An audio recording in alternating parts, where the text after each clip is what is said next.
I'm Aaron from PhoneDog.com, and if you're a Verizon customer, well, you've got a lot of different 4G LTE devices to choose from this season. You've got the Motorola DROID RAZR, the Samsung Galaxy Nexus, and the HTC Rezound, and they all have their pros and cons. You've got a thin and light DROID RAZR, an HTC Rezound that's focused on music, and a Galaxy Nexus that has ice cream sandwich. So what do you do when you're confused? You come over to PhoneDog.com and you watch some dog fights. That's what you do, my friend. I've got the Galaxy Nexus over here in one hand and the HTC Rezound in the other. We're going to pit them together in a dog fight to see which one comes out on top. The Galaxy Nexus has an ice cream sandwich, but the Rezound has Beats by Dr. Dre pre-installed. Also included dual-core processors in both of these devices, pretty high-end cameras, front-facing cameras, and other high-end specs as well. Which one's the best? We're going to find out in the dogfight. But first, some love to Best Buy Mobile. When you go into Best Buy Mobile, they'll help you walk out working. You get your email, your web, your 4G LTE connectivity, and more set up on your new device. At Best Buy Mobile, you'll walk out working. Let's take a look at both of these to see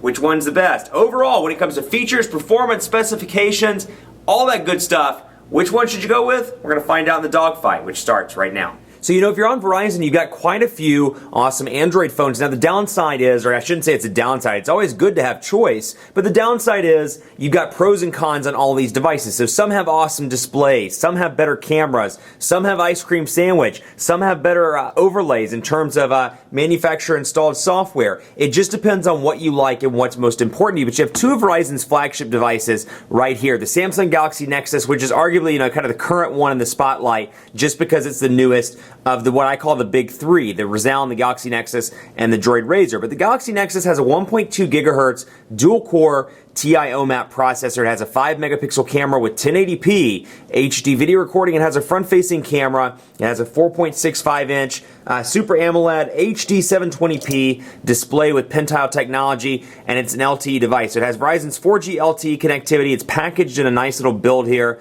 with Verizon's 4G LTE logo on the back. 1,850 milliamp hour battery to try and support some of that 4G LTE connectivity because, hey, it takes a ton of juice out of the battery. It definitely is a power-sucking technology, if you will, but it's packing, perhaps most importantly, Android 4.0 in a relatively stock build of Android 4.0 or ice cream sandwich. Currently, it's the only device to be shipping with ice cream sandwich. Now, the Nexus S was getting ice cream sandwich. It was rolling out, and I believe they paused it. I don't think they've resumed downloads just yet, but the Nexus S was getting ice cream sandwich. I can't say it's the only one in the States right now that's got it, but definitely the only one that's rolling out and new on retail shelves. Now, this is a Nexus device, and you look at it and you see it looks like a stock Android device, with the exception of My Verizon Mobile pre-installed, and then my VZ Backup Assistant. And in addition, you see this 4G LTE logo on the back. Now, a lot of people, you know, particularly Android purists, they're like, hey, the Nexus line stands for innovation when it comes to Google. The Nexus line stands for a stock Android experience.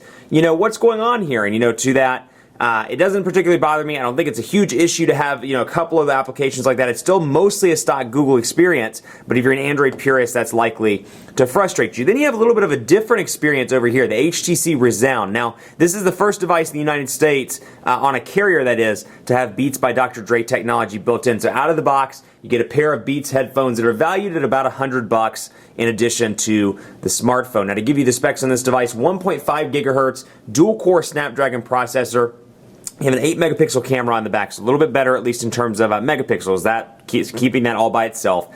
8 megapixels, dual LED flash, 1080p HD video recording. It's got a 4.3-inch True HD 720p display, and then it has a 1,620 milliamp hour battery. Front-facing camera on this one as well. Now, this is packing Android 2.3.4 with HTC Sense version 3.5. So as you can see here, we'll go down to About Phone and show you software information. Not quite updated to 2.3.5 yet, much less Ice Cream Sandwich or Android 4.0. So two very different experiences, and you can see just comparing build quality to build quality here. You got your power button over on the right side, some ports here, or not ports, but prongs, if you will, to connect a dock of some sort. Micro USB charging port on the bottom, 3.5mm headphone jack, volume rocker, and you can see a nice curved design. Now, 4.65 inches, you may say, well, that's a little bit too big, or perhaps it'd be hard to hold in the hand, but it's a nice feel to it. It feels good. It's got a nice it just feels good in the hand. It's not too wide, it's not too bulky, and the curved nature makes it pretty easy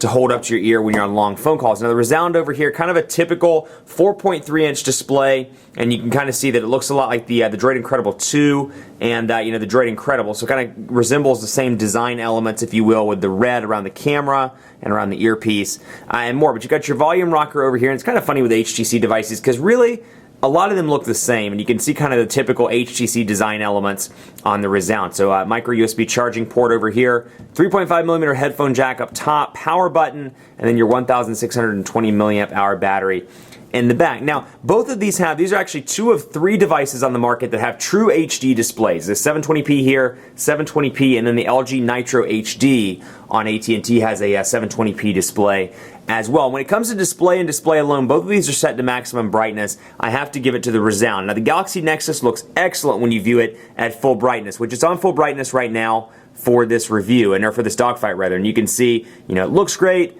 And then here's the Rezound set to full brightness as well. You can just see how clear the text looks, and the camera never does this justice. But take a look at both of these in the Verizon store when they're set to normal brightness. When they're set to normal, you kind of notice some pixelation on the Galaxy Nexus, perhaps as a result of PenTile, but for example, particularly when you're on a white background like Gmail or text messaging or something like that, you really notice the pixelation. Not pixelation, but it's almost kind of sandpapery looking. I'm not really doing a good job of explaining this on camera, but we'll bring this in and let it focus in. And you can't tell here, but when you do get into kind of a lower brightness, it gives this kind of gritty look to it on the screen. So if you're somebody like me that really, really enjoys the display, and you look at your phone quite a bit throughout the day, and display matters to you, it's nice that it has an HD display over here. But there definitely is a noticeable difference, if you will, on the Rezound versus the Galaxy Nexus. So that said, display goes to the Rezound. Now, obviously, this has ice cream sandwich, and it has a relatively stock build. So like I said, out of the box, you get those Verizon applications, and that's it. And then you can scroll straight over. You'll see apps and widgets and ice cream sandwich are grouped together. So I can either easily click up here. I can also access the market if I want to, but you can see I can just scroll over, and I get a bunch of stock Android widgets. I get analog clock, I get calendar, I get Gmail, email, Google Posts. You'll see a lot of Google Plus integration in Ice Cream Sandwich. When you go to add a new Gmail account, or for example, when you go into menu, you'll see out of the box Google Plus Messenger pre-installed, Google Plus pre-installed. They're really trying to push their social networking through the Galaxy Nexus, and it makes sense because the Galaxy Nexus, at least in the States, landed on the nation's largest carrier. A lot of people are picking this device up. So it makes sense, hey, some free marketing. A lot of people are going to buy this device. Why not pitch Google Plus while we can? So a lot of, kind of tight integration here with Google Plus. Then over here, a little bit of a different experience because you've got a carrier or a manufacturer installed overlay, rather. You can see Sense 3.5 here. And if you worked with the Incredible 2 or the Thunderbolt or the Droid Incredible, not a huge difference. You can see notification bar, and we'll do a comparison here so you can see on this side. Because it is Super AMOLED, you see a lot of dark colors, a lot of blue, dark blue, and black to preserve battery life. And then over here you see the typical Sense look and feel, and then 3.5 along with some of the older versions show the most recently used applications, and then I can see updates available on notifications. Now I can come over here to quick settings, and I do like this both in Ice Cream Sandwich and in Sense 3.5 because you click right there, right above the date, or beside the date rather, to access settings here, and you can see some differences there. But I like to be able to come over here and say, hey, let's kick on Wi-Fi. I don't want to go all the way down into settings. I can just click quick settings and see, Bluetooth airplane mode, my Verizon mobile, mobile hotspot, mobile network, and more. And I can change all that without having to open up settings. Now over here, still not complicated by any means, but I can have to come over here and turn on Wi-Fi and go through a bunch of different steps to change it around. But you can just see an Ice Cream Sandwich the way it's laid out, and it's kind of laid out by groups: wireless and networks, device,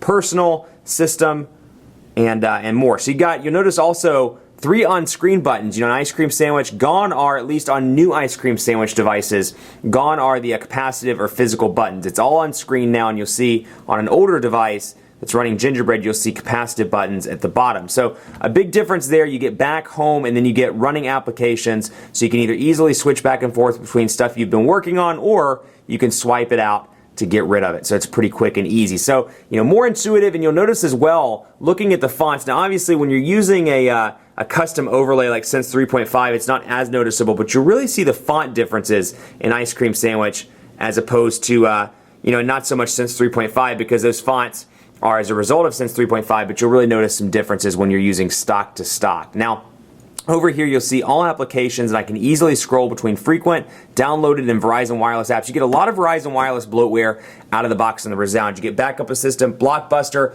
Hot Pursuit, and you can read these for your own. But Amazon Kindle, Mobile Hotspot, Mobile IM, VCast Music, My Verizon Mobile, Let's Golf 2, NFL Mobile, just a ton of stuff relating to VCast or VZ Navigator. Now, last I remember, you can't uninstall most of this stuff, but there have been so many Android phones that I've been working with over the past couple of days. So let me double check and see what we can remove. Looks like we can remove none of those. Yeah, because we can remove Blockbuster. So, or maybe just the updates. I stand corrected. Let's try uninstalling the update, and let's see if it'll let us uninstall the full application. No, it will not. So none of the Verizon applications, and I know My Verizon Mobile can't be uninstalled. You can just uninstall the updates. So, you know, kind of frustrating if you don't want those Verizon applications on your device. And same thing over here with the Galaxy Nexus. You can't remove My Verizon Mobile, and you can't remove VZ Backup Assistant, though you can go into the settings and kind of turn the stuff off where it doesn't use up any system resources. So down here you can see dock, and then you see down here you got kind of some shortcuts. You got all apps, phone, and personalize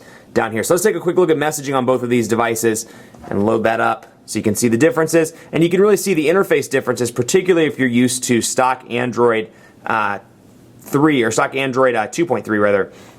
And you can see, we'll go in here and take a look, and then over here it organizes it by SMS and MMS and voicemail. So we'll compose both of these, and this one comes with a stock Android keyboard. This is all that comes out of the box, but you can see the Quick Brown Fox. Or how about the Busy Rumor Dog today? The Busy Rumor Dog